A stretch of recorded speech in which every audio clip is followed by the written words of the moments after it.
tu possédais tout empire, or armé, mais chaque nuit, tu retournais dormir sous une toile, avec le vent sifflant à travers les coutures de ta tente. Tu te réveilles enveloppé de fourrure rêche, sous l'ombre mouvante de ta tente. La lumière du matin filtre à travers les coutures, de feutre, et la fumée du brasero flotte encore comme un fantôme chaud. Dehors, le vent chante dans la langue éternelle des steppes. Il n'y a pas de mur, pas de rue, seulement la terre, le ciel et le mouvement. Tu te lèves, ton épée à portée de main, non par symbolisme, mais par nécessité. Le danger ne respecte pas l'aube. Ta mère fait bouillir du lait aigre dans une marmite noircie. Ton père est mort il y a des hivers. Son corps a été laissé parmi les roseaux gelés. Et il n'y a pas eu de tombeau, seulement le silence de la glace. Depuis que tu t'en souviens, tu as appris que s'arrêter, c'est mourir, que les villes sont des pièges déguisés en sécurité. Ici, on ne construit pas de maison, on la démonte, on n'adore pas un autel, on remercie le vent. Ta maison n'est pas un lieu fixe, mais ce que tu peux charger sur une mule. Tu es un enfant de l'herbe et de la tempête, et comme eux, tu bougeras, car celui qui reste pourrit. Tu n'as pas appris dans les livres, tu as appris dans le sang. Tu montais à cheval avant de savoir parler. À 5 ans, tu bandais déjà un arc depuis le dos d'un poney. À 7 ans, tu as chassé ton premier renard sans aide. Ton maître ne sourit pas, il hoche juste la tête.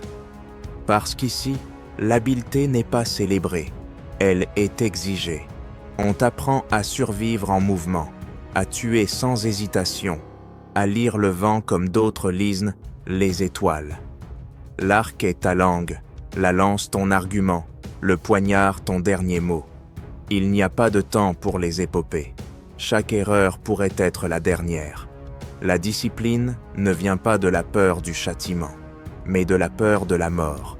Car là-bas, il y a des clans rivaux, des loups affamés, et des guerres qui ne demandent pas la permission. Personne ne te protégera, personne ne te vengera.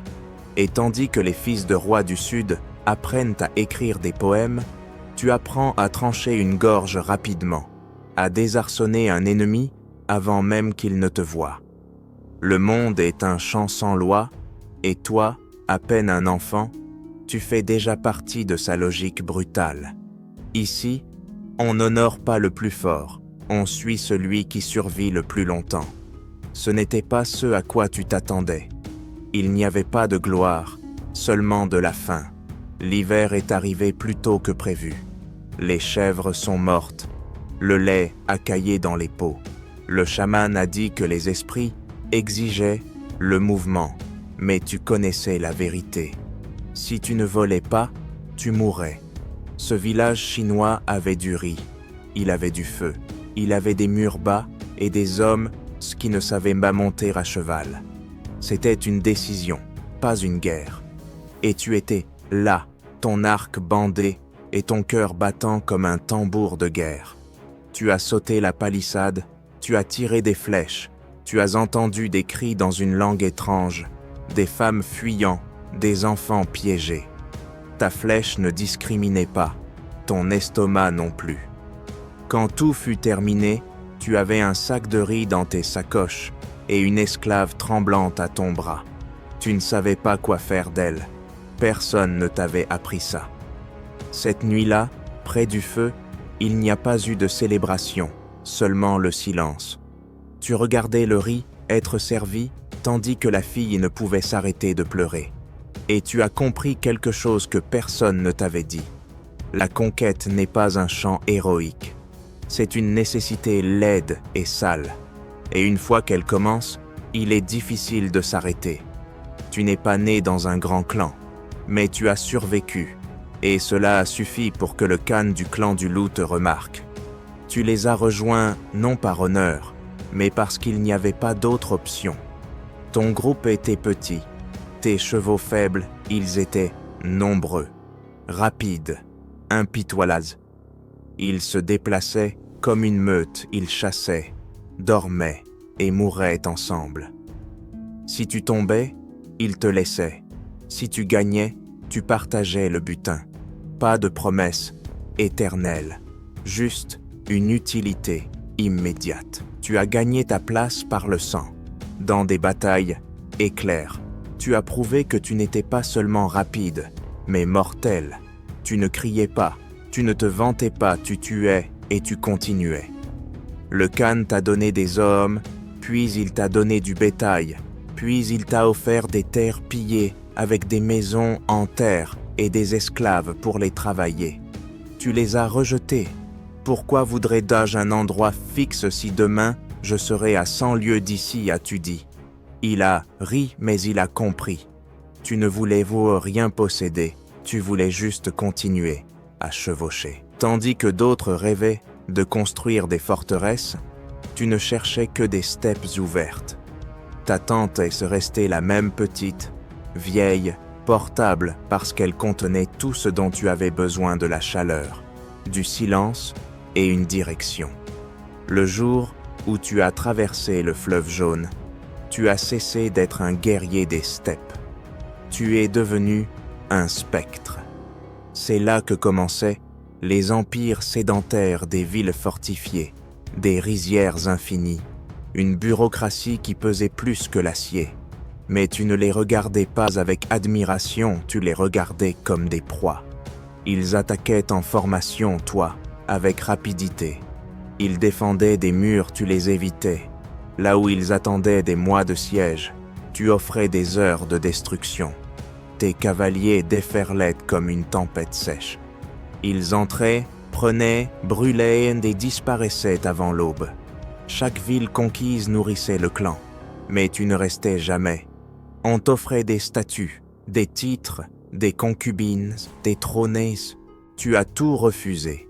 Tandis que tes lieutenants accumulaient de l'or et de la soie, tu vivais comme tu l'avais toujours fait, dormant dans ta tente, cuisinant de la viande salée, écoutant le vent au lieu des ministres.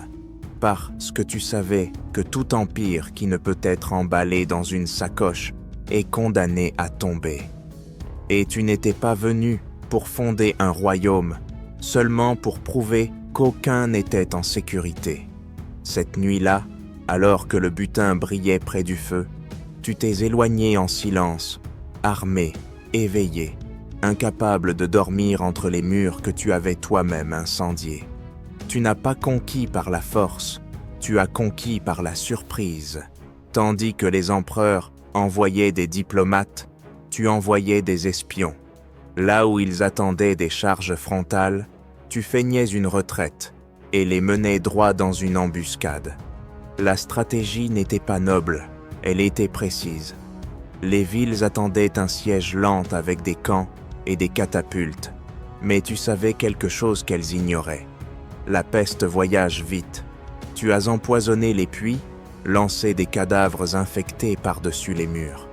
La guerre était une science, et tu en étais le plus cruel des alchimistes. Les ennemis les plus sages se rendaient avant de te voir. Les insensés résistaient et apprenaient trop tard. Chaque victoire laissait moins que la précédente. Tu ne transportais plus d'or, tu le distribuais ou le brûlais. Non pas que tu méprises la richesse, mais parce qu'elle te ralentissait. Choses que tu portais encore avec toi étaient les mêmes que toujours ton arc, ton couteau, ta tente et la certitude que le monde, en son cœur, était bâti sur de la boue. Et toi, au contraire, tu chevauchais sur la plus ancienne des vérités que rien ne dure. Un matin sans vent, tu l'as vu arriver. Un cavalier solitaire en armure d'écaille noire avec la bannière du Grand Khan sur sa lance. Il n'est pas venu pour exiger quoi que ce soit. Il est venu pour te convoquer. Tu avais traversé des fleuves, saccagé des villes, écrasé des armées entières, et l'écho de tes exploits avait atteint Karakorum. Tu n'étais pas noble, ni un héritier, mais tu avais prouvé la seule chose qui compte sur les steppes, que tu savais comment gagner. L'émissaire a mis pied à terre, t'a regardé avec respect et t'a tendu un message scellé de cuir. Le Khan veut te voir. Il y a une carte que tu dois connaître. Tu n'as pas hésité. Tu as rassemblé tes hommes, brûlé ta tente et tu es parti. Car tout Mongol sait que là où il y a un nouveau plan, il doit y avoir de nouveaux mouvements. Et parce que si le grand Khan parle, tu écoutes. La capitale de l'Empire n'était pas une ville, c'était une concentration de tentes, fumante, vivante, comme une bête endormie. Là, parmi les clans rivaux et les généraux vieillissants, tu es entré dans le camp central, encore couvert de poussière. Le Khan ne s'est pas levé, il a seulement montré le sol, une carte grossière, sans frontières, un dessin fait de rumeurs. À l'ouest, quelque chose appelé l'Europe. Ils ne viendront pas à nous, a-t-il dit. Nous irons à eux. On t'a dit qu'à l'ouest, il y avait des royaumes froids et lourds, où les hommes adoraient un dieu cloué sur du bois, et où les chevaux étaient lents et les châteaux arrogants. L'Europe. Le Khan ne t'a pas envoyé pour conquérir, mais pour explorer. Mais tu savais que chaque exploration mongole se termine par des villes en feu. Tu es parti avec 1000 cavaliers, tous endurcis, tous loyaux. Ils ont traversé des déserts, des chaînes de montagnes et des civilisations qui tremblaient déjà au son de leurs galops. Aucun ne savait ce qu'ils trouveraient, mais tous savaient ce qu'ils étaient une tempête avec laquelle on ne peut raisonner. Ils sont passés par Samarcande, ont traversé le Caucase, ont entendu des langues qui sonnaient comme le halètement des bêtes. Là où ils pouvaient, ils prenaient de l'eau et du sel. Là où ils ne pouvaient pas, ils le volaient. Les moines cachaient leurs idoles. Les marchands fermaient leurs portes. La rumeur de ta venue arrivait avant tes flèches. Et toi, chaque nuit, tu dormais sous une toile effilochée, ton arc à tes côtés et ton regard perdu dans les étoiles.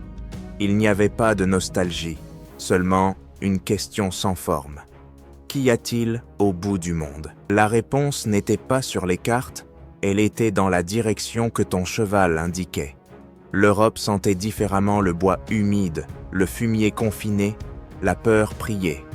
Ces villes étaient lourdes, piégées dans la pierre des châteaux comme des cages, des églises comme des cavernes.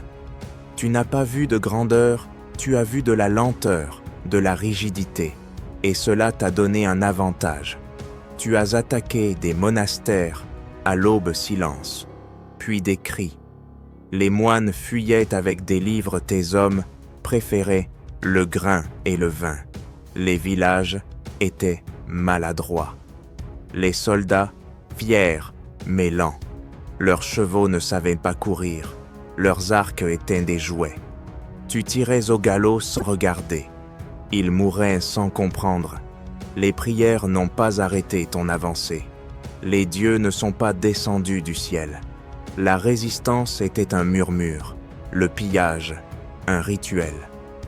Et tandis que tes officiers se partageaient en le butin, tu mangeais en silence, sans enlever ton armure. Tu avais parcouru des milliers de lieues pour confirmer ce que tu soupçonnais déjà, tous les empires se ressemblent à la fin. Des murs, des idoles, des suppliants. Et tu n'étais pas venu pour t'agenouiller.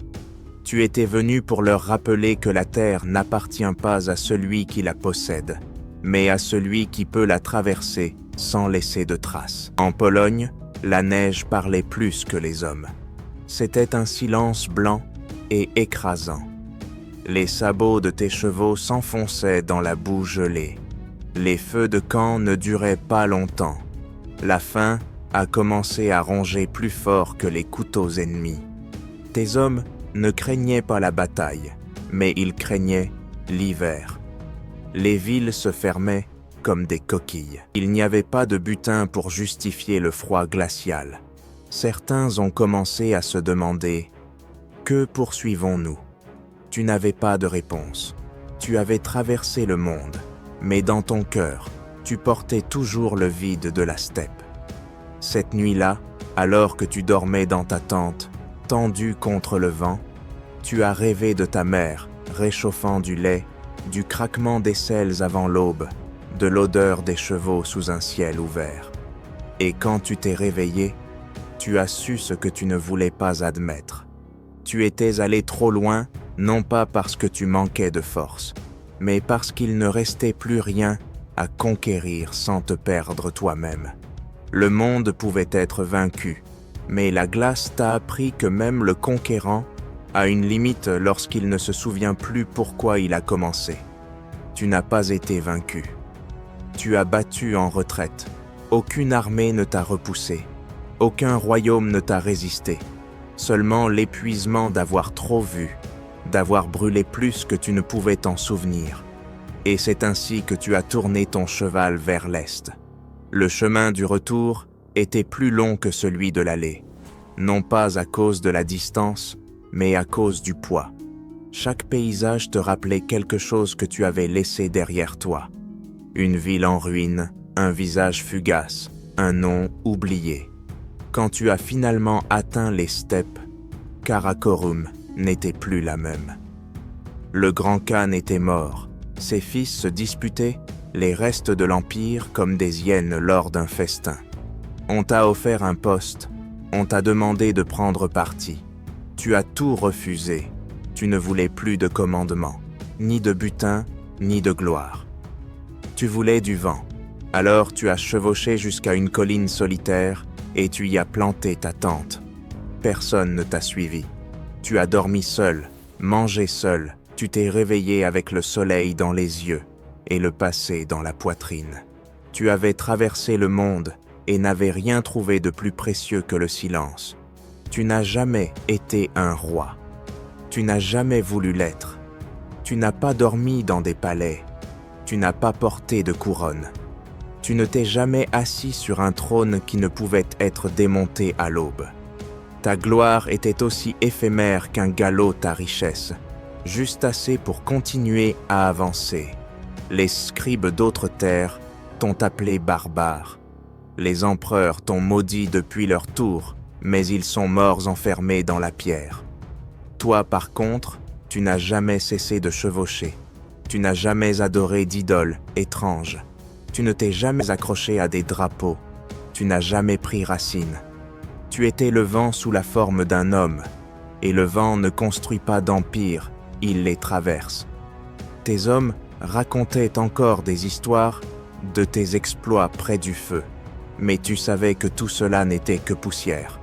La seule chose réelle était ce que tu pouvais emporter avec toi, l'arc, le couteau, la tente, l'histoire.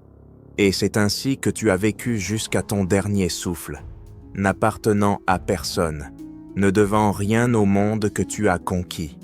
Un matin, tes hommes ont trouvé la tente vide, le cuir pendait immobile, le brassereau était éteint, tes traces effacées par le blizzard de la nuit.